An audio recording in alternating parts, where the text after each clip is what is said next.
Hi, I'm John Green. This is Crash Course U.S. History, and today we're going to talk about women in the Progressive Era. My God, that is a fantastic hat. Wait, votes for women? So between Teddy Roosevelt and Woodrow Wilson and all those doughboys headed off to war, women in this period have sort of been footnoted, shockingly. Mr. Green, I'd never make a woman a footnote. She'd be the center of my world, my raison d'etre, my joie de vivre. Oh, me from the past. I'm reminded of why you got a C+ in French 3. Let me submit to you, me from the past, that your weird worship of women is a kind of misogyny because you're imagining women as these beautiful, fragile things that you can possess. It turns out that women are not things. They are people in precisely the same way that you are a person, and in the Progressive Era, they demanded to be seen as full citizens of the United States. In short, women don't exist to be your joie de vivre. They get to have their own joie de vivre.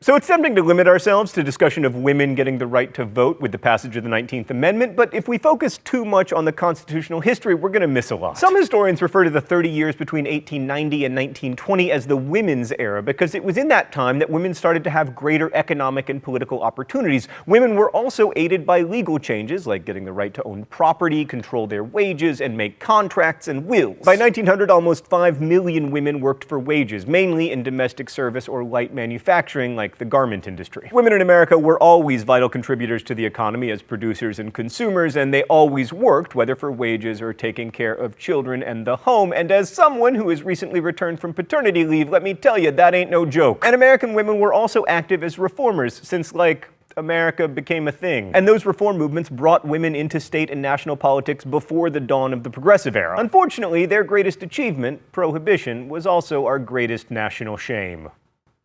Oh. Yeah, all right, okay. It's actually not in our top 5 national shames. But probably women's greatest influence indeed came through their membership and leadership in the Women's Christian Temperance Union. The WCTU was founded in 1874, and by 1890 it had 150,000 members, making it the largest female organization in the United States. Under the leadership of Frances Willard, the WCTU embraced a broad reform agenda, like it included pushing for the right for women to vote. The feeling was that the best way to stop people from drinking was to pass local laws that made it harder to drink, and to do that, it would be very helpful if women could vote, because American men were a bunch of alcoholic scoundrels who darn well weren't going to vote to get rid of beer hoses. In 1895, Willard boldly declared, "A wider freedom is coming to the women of America. Too long has it been held that woman has no right to enter these movements. Politics is the place for women." But the role of women in politics did greatly expand during the Progressive Era. As in prior decades, many reformers were middle and upper class women, but the growing economy and the expansion of what might be called the upper middle class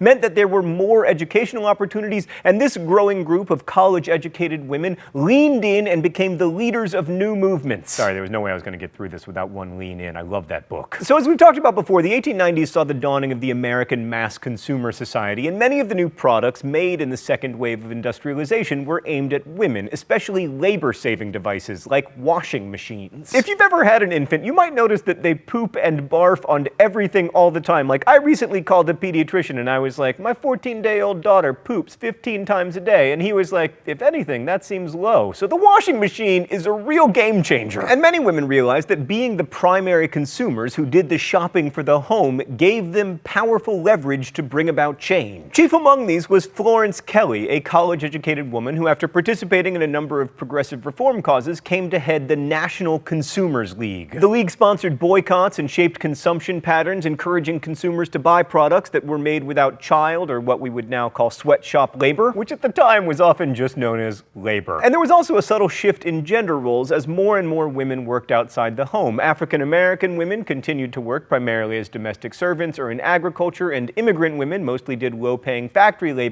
but for native-born white women, there were new opportunities, especially in office work. And this points to how technology created opportunities for women. Like, almost all the telephone operators in the US were women. By 1920, office workers and telephone operators made up 25% of the female workforce, while domestic servants were only 15%. A union leader named Abraham Bisno remarked that working gave immigrant women a sense of independence. They acquired the right to personality, something alien to the highly patriarchal family structures of the old old country. Of course, this also meant that young women were often in conflict with their parents, as a job brought more freedom, money, and perhaps, if they were lucky, a room of one's own. Oh, it's time for the mystery document? Please let it be Virginia Woolf. Please let it be Virginia Woolf. The rules here are simple. I guess the author of the mystery document, I'm either right or I get shocked. All right, let's see what we got. The spirit of personal independence in the women of today is sure proof that a change has come. The radical change in the economic position of women is advancing upon us. The growing individualization of democratic life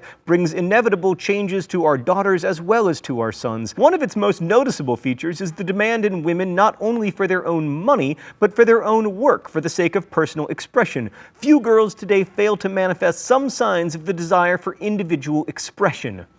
That's not Virginia Woolf. Say, I'm going to be honest, I do not know the answer to this one. However, it has been Woodrow Wilson for the last 2 weeks.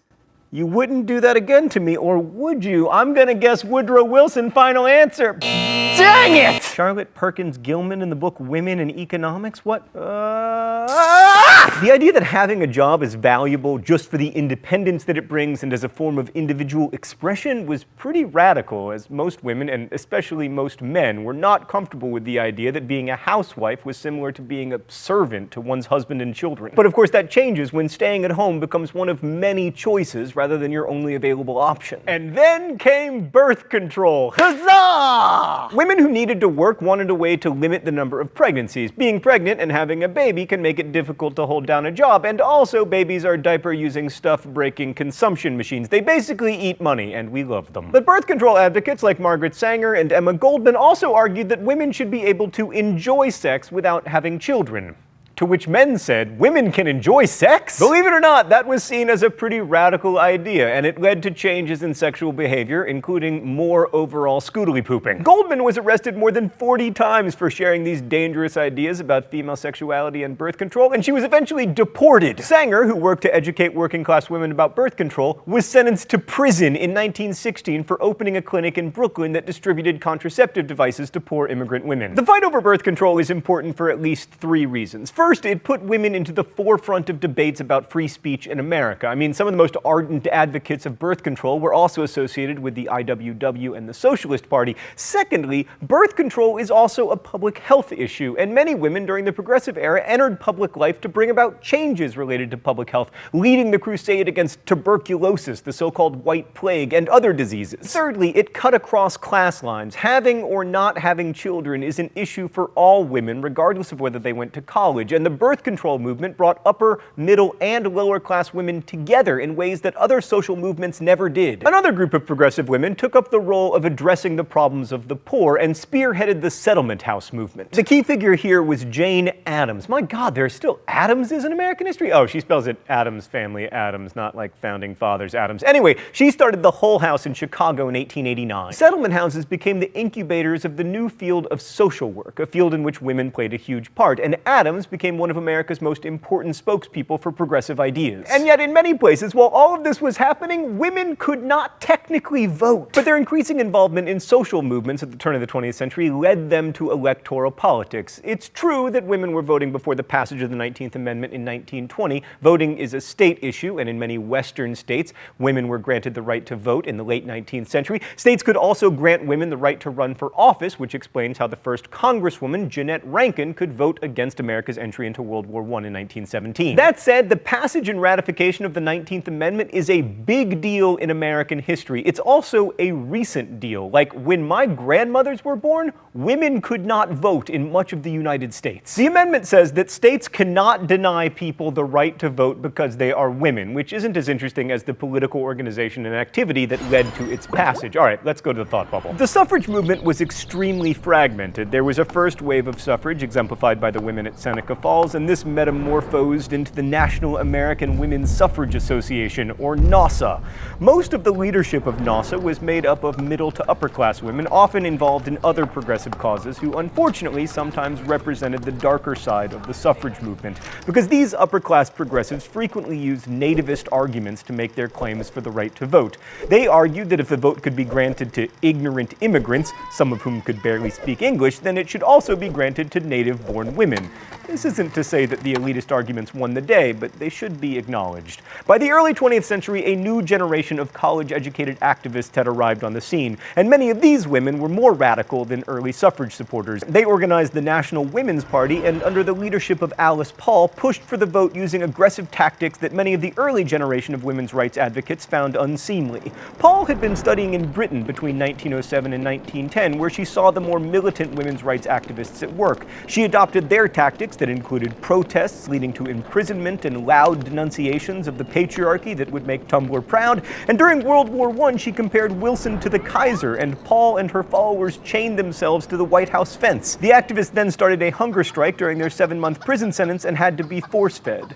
Woodrow Wilson had half-heartedly endorsed women's suffrage in 1916, but the war split the movement further. Most suffrage organizations believed that wartime service would help women earn respect and equal rights, but other activists, like many progressives, opposed the war and regarded it as a potential threat to social reform. But in the end, the war did sort of end up helping the cause. Patriotic support of the war by women, especially their service working in wartime industries, convinced many that it was just wrong to deny them the right to vote. And the mistreatment of Alice Paul and other women in prison for their cause created outrage that further pushed the Wilson administration to support enfranchising women. Thanks, Thought Bubble. So women's long fight to gain the right to vote ended with the ratification of the 19th Amendment in 1920. But in some ways, the final granting of the franchise was a bit anticlimactic. For one thing, it was overshadowed by the 18th Amendment, prohibition, which affected both women and men in large numbers. Also Gatsby's. You can say a lot of bad things about prohibition, and I have, but the crusade against alcohol did galvanize and politicize many women, and organizations such as the WCTU and the Anti-Saloon League introduced yet more to political activism. But while the passage of the 19th Amendment was a huge victory, Alice Paul and the National Women's Party were unable to muster the same support for an equal rights amendment.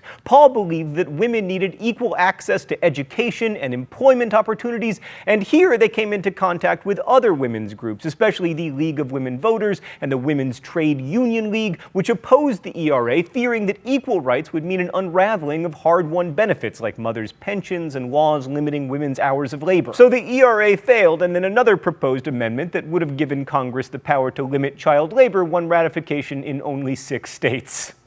You go, America!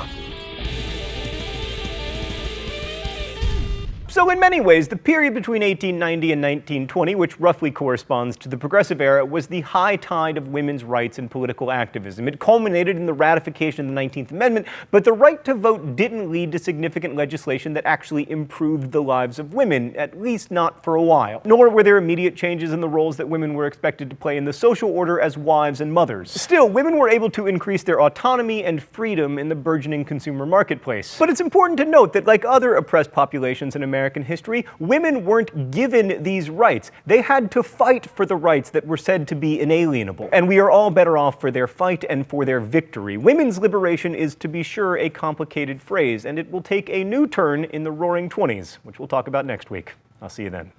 Crash Course is produced and directed by Stan Meller. Our script supervisor is Meredith Danko. The associate producer is Danica Johnson. The show is written by my high school history teacher, Raul Meyer, Rosiana Rojas, and myself, and our graphics team is Thought Cafe. Every week there's a new caption to the Libertage. You can suggest captions in comments, where you can also ask questions about today's video that will be answered by our team of historians. Thanks for watching Crash Course, and as we say in my hometown, don't forget to be awesome. I'm gonna go this way, Stan. Just kidding!